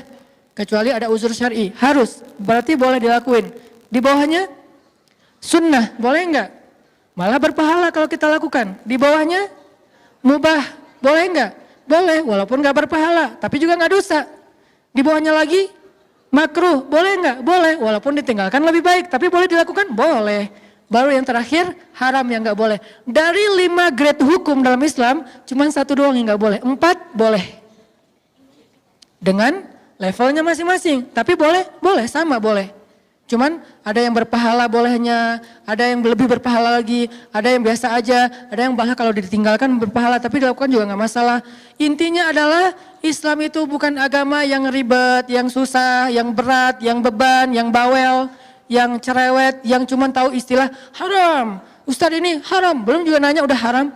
Gimana nih? Ustadz saya ada pertanyaan, haram. Kok haram? Belum nanya. Jadi jangan senang dengan kata haram, senanglah dengan kata halal. Halal, haram.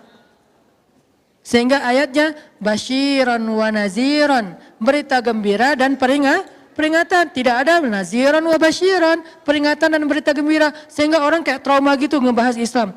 Udah nggak usah terlalu serius lah, gue trauma dengan istilah-istilah yang terlalu syariat.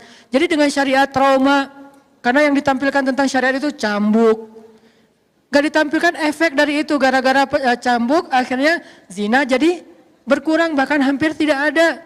Gak ditampilkan efek dari hukum syariat itu, gak ada lagi orang yang buang bayi di jalanan. Bukan itu yang ditampilkan dari syariat, tapi adegan cambuknya, adegan rajamnya, adegan kisosnya. Gak ditampilkan gara-gara kisos jadi zero crime. Kenapa? Karena naziran wa basyiran, bukan basyiran wa naziran. Harusnya kan Islam itu basyiran wa naziran. Yang nyemangatin, yang bikin orang senang gitu, yang bikin orang bergairah. Termasuk ini. Ustadz, apa hukum tato? Boleh, tapi dari bahan hina, khusus cewek dan hanya untuk suaminya. Itu jawaban lengkapnya. Dan tolong ini jangan di-cut ya.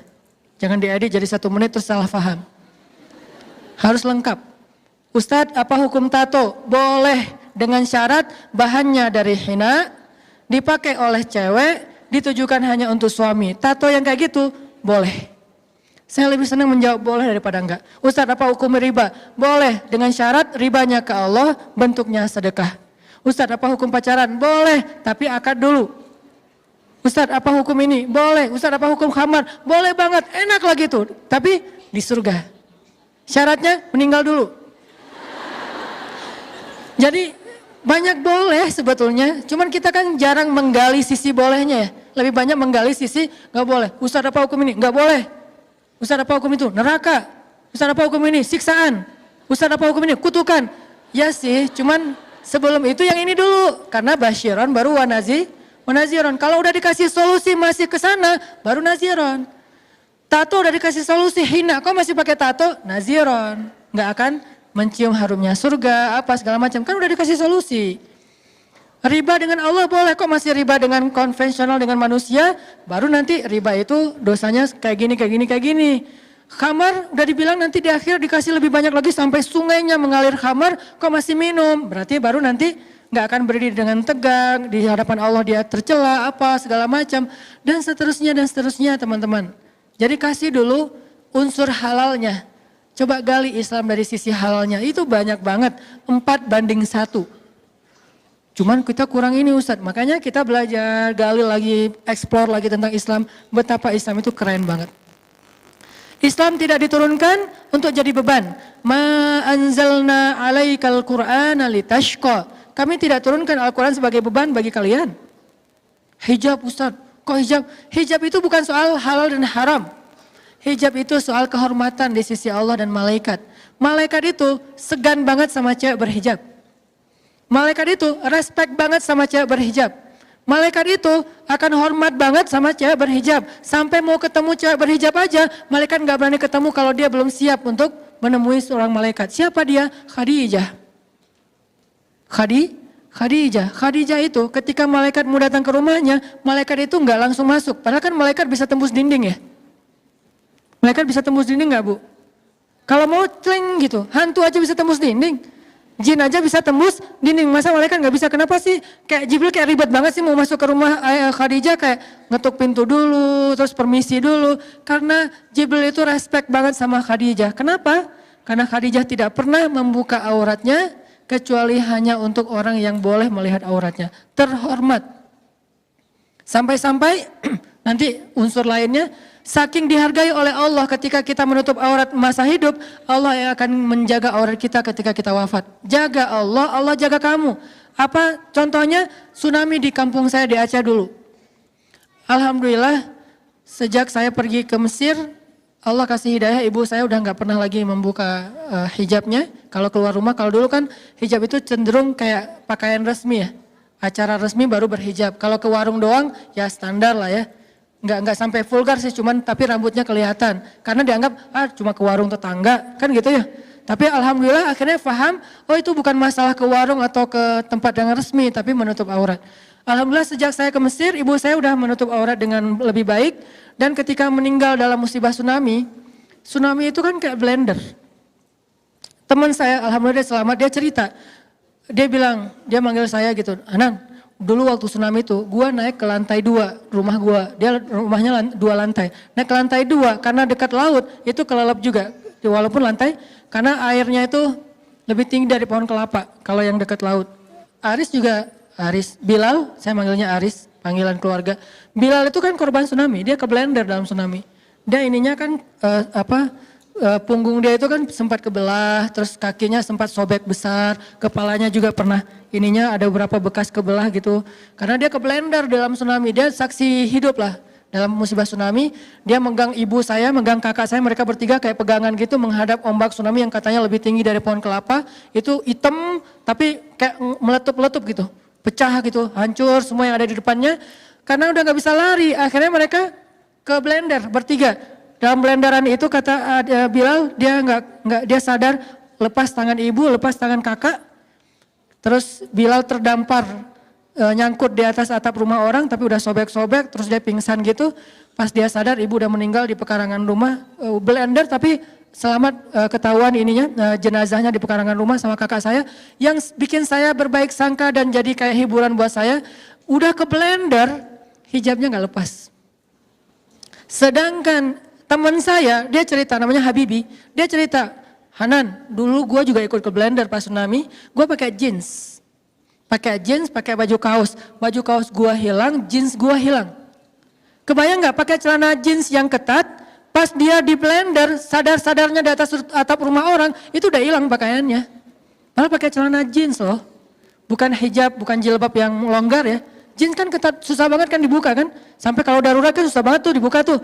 Itu padahal ngebuka pakai tangan kita aja susah. Buka kancingnya dulu itu susah. Apalagi di blender harusnya kan, apalagi dalam air harusnya kan gak kebuka. Tapi saking parahnya tuh blenderannya, Habibi ini selamat udah gak pakai jeans, udah gak pakai kaos.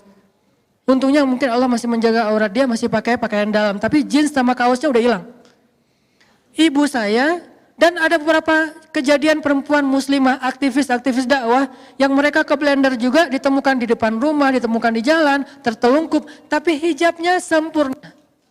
Padahal ke blender, itu hadis, jagalah Allah, Allah jaga kamu.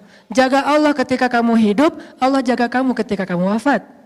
Kalau di dunia aja digituin sama Allah, gimana di akhirat?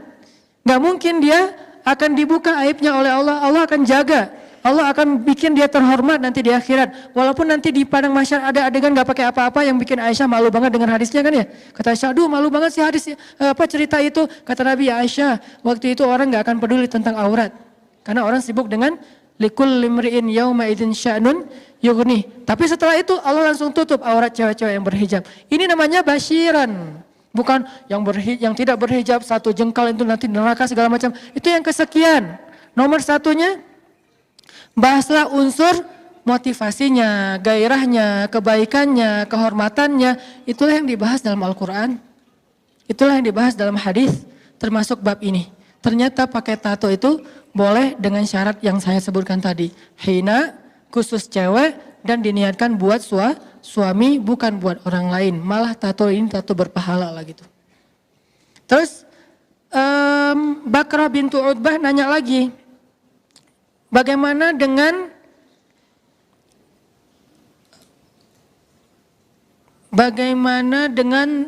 rambut yang tumbuh di wajah? Apakah boleh aku membersihkannya wahai Aisyah? Maksud rambut di sini bukan alis ya. Karena kalau alis itu bukan rambut, namanya alis. Rambut yang tumbuh di wajah cewek itu kadang kumis. Kan ada kadang-kadang beberapa perempuan yang hormon tertentu dia kayak ada kumisnya atau ada kayak sedikit rambut di sini, jambang lah kalau laki-laki gitu kan. Bolehkah aku membersihkannya supaya cantik? Karena itu natural kan, bukan sesuatu yang gitu dan bukan penyakit juga. Apa kata Aisyah? Jika engkau punya suami, nih, kalau belum punya suami maka tidak ada kepentingan. Jika engkau punya suami dan membuatmu lebih cantik, maka lakukanlah. Sampai gitu-gitu amat Aisyah mengajarkan tentang dandan kepada sahabiat, kepada perempuan-perempuan soleh di zamannya. Lalu ada seorang sahabiat, cewek Ansor, datang ke rumah Aisyah. Pas sampai di rumah Aisyah dia buka kerudung, karena sesama cewek kan. Dia buka kerudung, rambutnya tidak rapi. Apa kata Aisyah? Wahai perempuan, rapikanlah rambutmu untuk menyenangkan suamimu. Rapikanlah rambutmu untuk menyenangkan suamimu. Berarti kerimbat itu ibadah.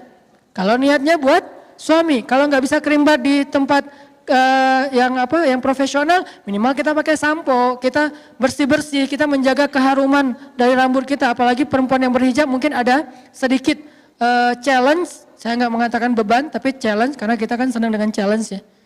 Sekarang challenge macam-macam gitu, sampai ada Ustadz challenge. Tapi nggak apa-apa lah Ustadz challenge-nya daripada Dele challenge kan. Munculnya bebarengan lagi, ada Dele, ada Ustadz. Mudah-mudahan jadi kayak alternatif juga.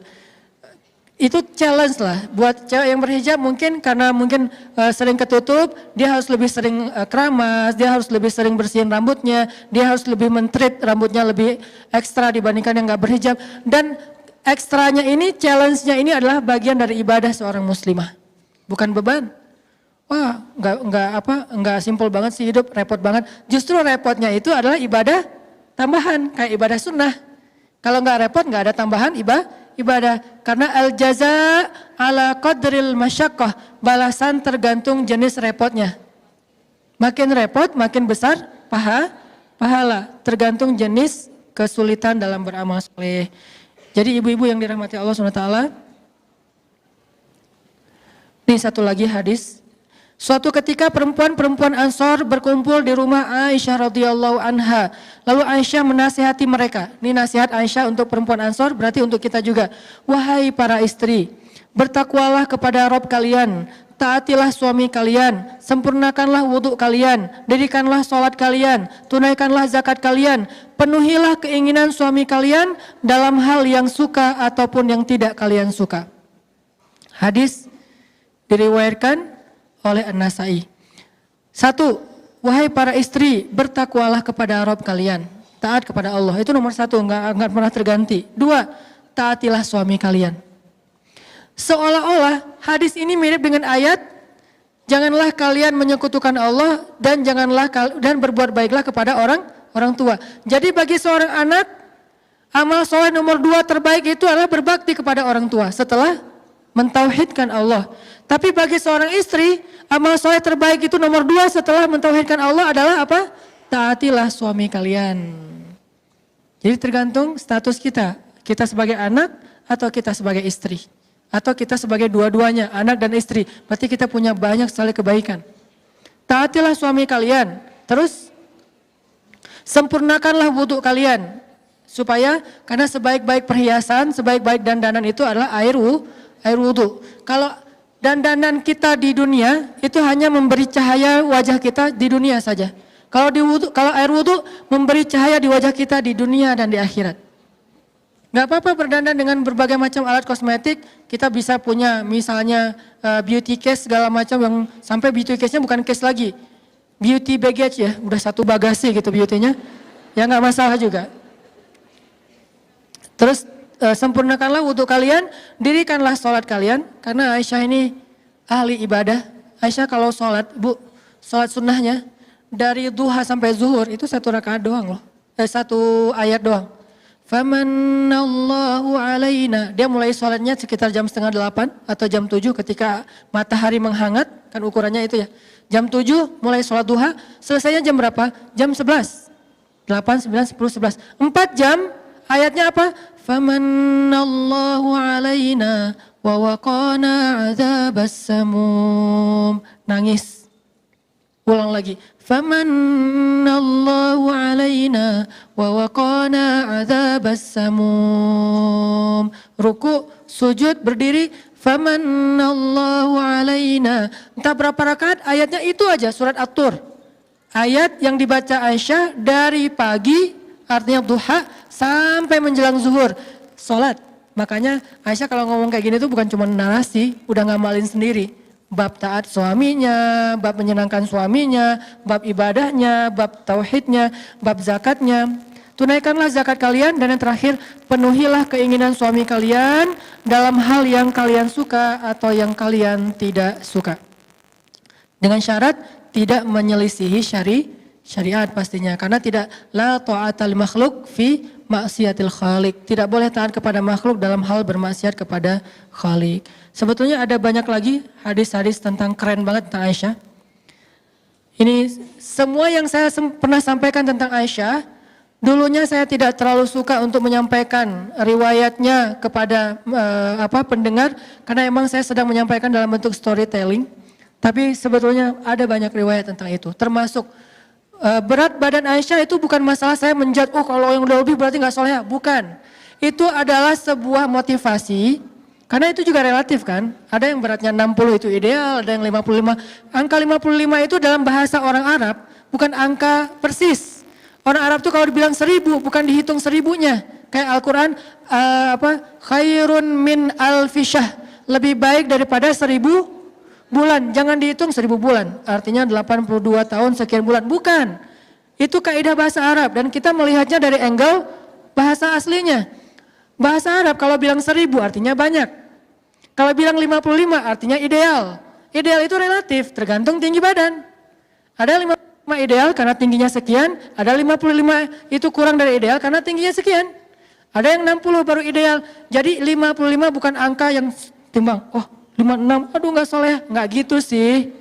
Ini harus diperjelas, mudah-mudahan tidak jadi fitnah. Maksudnya menjaga tubuh itu bagian dari jamal, bagian dari sarotka, walaupun itu bukan satu-satunya ciri cewek soleha. Kan ada 3 tadi. Cuman kalau bisa semampu kita apa salahnya. Dan itu bukan hanya soal berat badan, termasuk lifestyle, termasuk healthy healthy breakfast kayak gitu-gitu. Kita makan apa ketika sarapan, Aisyah makan apa ketika sarapan? Korma. Kita sarapan misalnya lontong kari misalnya, oh ya gimana ya, ya gitu deh.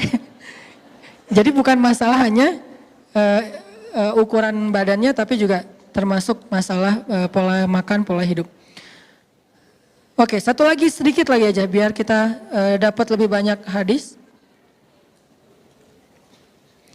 Hadis tentang gimana Aisyah menyenangkan hati Nabi SAW dalam banyak adegan, termasuk seru-seruan.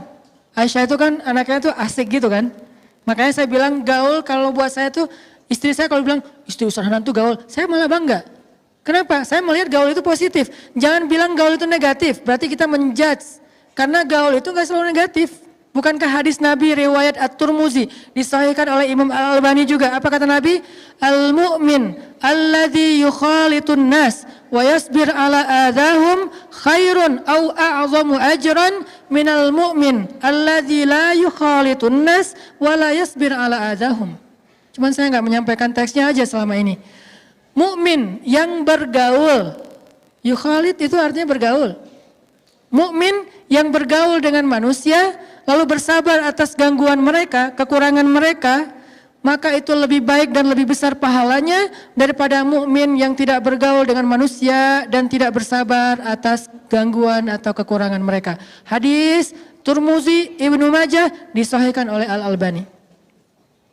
Nanti gaul nggak selalu negatif, bahkan terkadang positif. Aisyah gaul banget.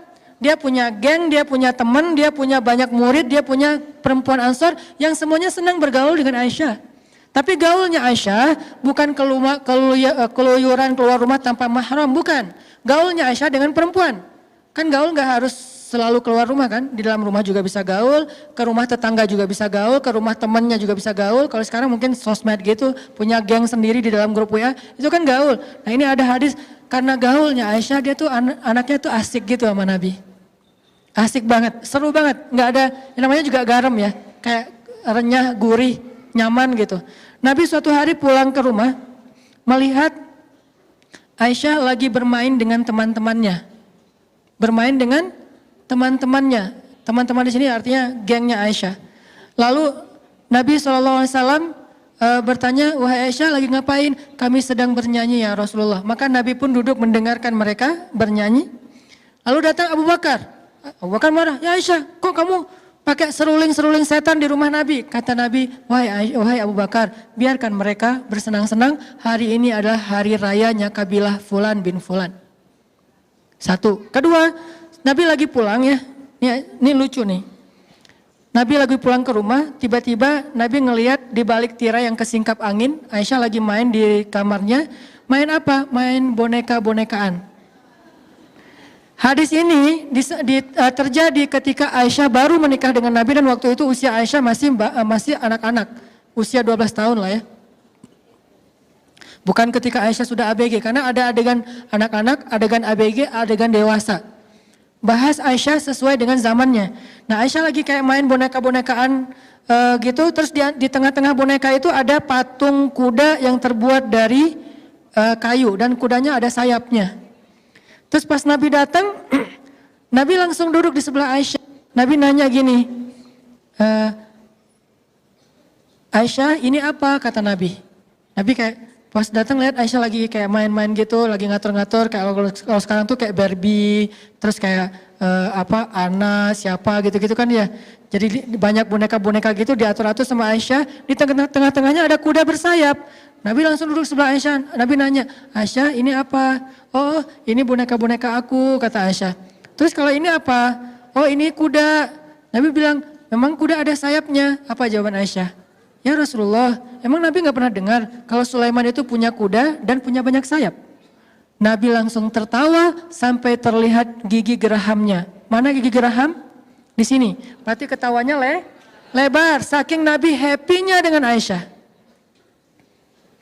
Terkadang kekanak-kanakan sedikit itu gemesin. Gak masalah. Selama masih mungkin tergantung usia juga ya.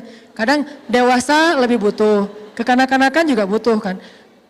Buat saya sih bukan berarti kekanak-kanakan tuh harus jadi anak-anak. Enggak. Kayak manja, kayak caper-caperan. Itu bikin suami kadang kayak ngerasa cowok banget lah ya. Jadi kayak cowok sejati gitu dimanjain sama istri. Jangan terlalu mandiri juga kadang-kadang. Karena kalau ibu-ibu terlalu mandiri, suami jadi ngerasa gak punya kesempatan jadi seorang cowok sejati gitu. Kan cowok sejati yang melindungi gitu, yang memanjakan, yang ngusap-ngusap kepala gitu kan. Kita kayak ngerasa mau dipijat sama suami, enggak usah, aku mah enggak terlalu capek. Enggak apa-apa, manja aja. Kalau perlu, gatel aja, minta suami yang garukin. Yang gatel, yang mana? Belakang, kanan dikit. Kiri, salah. Kiri-kiri lagi, ya. Itu tuh manja gitu tuh keren banget loh. Dan Aisyah tuh kayak gitu sama Nabi. Manja-manjaan, suami lagi itikaf terus kayak disisir sama Aisyah itu kan manja-manjaan ya. Kayak sesekali mereka kayak kalau bahasa kita tuh kayak gila-gilaan gitu, lari-lari di tengah padang pasir gitu, terus kayak lomba-lomba lari. Itu kan gila-gilaan yang pacaran soleh yang berpahala ya. Lakukanlah itu, insya Allah berpahala dan akan seru banget hidup kita. Jangan garing-garing amat. Dan Aisyah traveler, karena emang enak diajak traveling, orangnya seru gitu, rame, nggak kayak yang jaim-jaiman. Kebayang gak sih traveling sama pasangan kita, terus dia kayak jaim gitu, yang kita mau kemana? Terserah. Krik-krik gak sih perjalanan kan gak nyaman banget ya. Yang kita makan di mana? Ikut aja. Aduh gak seru banget. Yang kita challenge yuk sih. Kita bikin vlog yuk. Apaan vlog? Kayak aduh itu mah kayak gak gitu banget ya. Coba kebayangin pasangan kita tuh anaknya asik gitu ngajak yang kita kemana? Wah ke sana yuk, ke apa? Kayak rame gitu. Terus kita kayak diskusi gitu. Walaupun akhirnya nanti jalannya cuman ke sebelah rumah atau kemana gitu. Ke taman komplek gitu, gak apa-apa. Yang kita makan di mana? Makan misalnya batagor di sana yuk, makan cuangki di sana. Udah sering kali di sana. Oh iya ya, terus di mana? Ya udah deh di jalanan aja kata dia.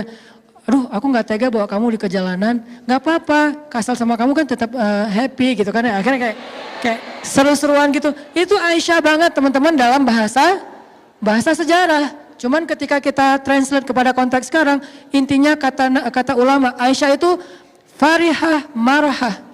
Apa artinya? Aisyah itu seru. Farihah, marahah. Orangnya seru terus, happy terus, rame terus. Nggak ada matinya. Itulah Aisyah. Sisi inilah yang jarang diangkat dari sosok ibunda Aisyah yang keren, super duper keren menurut saya. Kita hanya ngelihat sisi ibadahnya, malunya, hijabnya. Oke, tapi belum sempurna. Banyak sisi lain yang luar biasa dari Aisyah. Sehingga Nabi mengatakan Aisyah itu seperti garam di dalam sebuah lauk. Ayo kita belajar jadi garam buat suami kita, sehingga kalau nggak ada kita kayak ada yang kurang gitu. Dia kumpul sama gengnya, tetap kurang nggak ada kita. Saya kalau ngumpul sama siapa aja selalu bawa istri saya. Kenapa? Kalau nggak ada kamu tetap nggak seru. Tetap aja kalau ada dia tuh kayak seru gitu. Selalu harus kita jadi garam. Dia ngumpul sama gengnya, bawa kita, kalau enggak tetap kurang. Dia jalan, bawa kita, kalau enggak kurang. Dia meeting, bawa kita, kalau enggak kurang. Sampai dia meeting masalah kerjaan aja, dia pengennya ada kita. Kalau kita enggak bisa ikut, dia kayak update gitu. Yang, bete nih, kenapa? Enggak ada kamu, gitu ya. Terus kayak lagi meeting, kayak lagi chat gitu, terus lagi apa. Itu kan seru banget ya, itulah Aisyah. Imajinasikanlah sejarah sosok Aisyah radhiyallahu anha dalam perilaku rumah tangga kita. Semoga itu menjadi salah satu bekal kita untuk menjadi seorang istri solehah, selain unsur-unsur lain pastinya, sehingga Allah Subhanahu wa taala menitipkan salam untuk kita melalui para malaikat, sebagaimana Allah menitipkan salam untuk Aisyah melalui Jibril alaihissalam.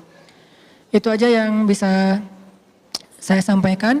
Kita tutup dengan sama-sama berdoa kepada Allah. Semoga apa yang sudah kita dapatkan hari ini bukan hanya sekedar menjadi wawasan, tapi bisa jadi amal soleh kita, bisa jadi moral kita, bisa jadi akhlak kita. Nggak ada yang sempurna pastinya, semua kita belajar. Laki-laki belajar menjadi suami yang lebih baik, perempuan belajar menjadi istri yang lebih solehah. Semuanya tumbuh, semuanya belajar dari kesalahannya, belajar dari percekcokan rumah tangganya, belajar dari kesalahpahaman di antara mereka, belajar, bukan merasa udah paling sempurna. Justru kita belajar karena kita merasa banyak kurangnya, lalu kita memperbaiki diri, insya Allah dengan kayak gitu rumah tangga kita akan Allah bangun menjadi rumah tangga yang dicemburui oleh para malaikat. Sebagaimana malaikat cemburu kepada rumah tangga Ibrahim dan rumah tangganya Imran radhiyallahu an. Allahumma ighfir lana dzunubana wa liwalidayna warhamhuma kama rabbayana shighara. Allahumma a'inna ala dzikrika wa syukrika wa husni ibadatik. Rabbana atina min ladunka rahmah wa hayyi' lana min amrina rasyada waj'al lana min kulli dhiqin makhraja wa min kulli hammin faraja wa min kulli usri yusra. Rabbana hab lana min azwajina wa dhurriyyatina qurrata a'yun waj'alna lil muttaqina imama. Ya Allah, ampunkanlah dosa-dosa kami ya Allah. Dosa kami sebagai anak untuk ayah dan bunda kami ya Allah. Dosa kami sebagai seorang istri untuk suami kami ya Allah. Dosa kami sebagai seorang kakak untuk adik kami ya Allah. Dosa kami sebagai seorang ibu untuk anak-anak kami ya Allah. Dosa kami sebagai murid untuk guru-guru kami ya Allah. Dosa kami sebagai seorang perempuan untuk masyarakat kami ya Allah. Ampunkanlah dosa-dosa kami yang kadang kami tidak sadar melakukannya, tetapi dosa-dosa itu telah menutup hati kami sehingga membuat kami sulit khusyuk di dalam sholat, membuat kami sering gampang tersinggung ketika dinasihati, membuat kami enggan memperbaiki diri, membuat kami jauh dari orang-orang yang solih. Ampunkanlah dosa-dosa kami ya Allah. Jangan Engkau marah kepada kami karena dosa-dosa kami tidak mengerti ya Allah. Maafkanlah kesalahan kami. Ilahana, ajarkanlah kami menjadi seorang qurrata ayun, penyejuk mata bagi pasangan kami. Karena salah satu di antara doa orang yang beriman, Rabbana hablana min azwajina wa dzurriyyatina qurrata ayun. Ya Allah, ya Rabbana, jadikanlah pasangan kami atau istri kami, anak-anak kami, penyejuk mata bagi kami. Dan jadikanlah kami sebagai imam dalam ketakwaan. Maka ya Allah, kami sebagai para istri meminta kepada Engkau, bimbinglah kami, ajarkanlah kami bagaimana menjadi qurrata ayun bagi suami kami, menyenangkan pandangan suami kami, sehingga itu bisa membuat dia mudah menundukkan pandangannya di luar rumah kami, membuat dia merasa betah di dalam rumahnya, membuat dia mendapatkan pahala dari memandang kami, membuat dosa-dosa kami berguguran karena dipandang lama oleh suami kami, membuat kami menjadi istri yang soleh yang Engkau ridhoi, menjadikan itu semuanya jihad dalam rumah tangga kami ya Allah. Ajarkan kami tentang hal ini. Ajarkan kami bagaimana berperilaku baik kepada suami kami. Tersenyum di wajah suami kami, karena kami sadar tersenyum di wajah orang lain saja selama bukan fitnah itu adalah ibadah, apalagi tersenyum di wajah pasangan kami sendiri. Memaafkan kesalahan orang lain saja ibadah yang luar biasa, apalagi memaafkan kesalahan suami kami. Menjaga perasaan orang lain adalah ibadah, ra'fah, apalagi menjaga perasaan ra'fah kepada suami. Menunaikan hak orang lain saja ibadah, wafa, apalagi wafa kepada suami kami sendiri. Tidak ada amal solih yang menjadi kebaikan untuk orang lain, kecuali itu juga kebaikan jika kami lakukan kepada suami kami sendiri ya Allah.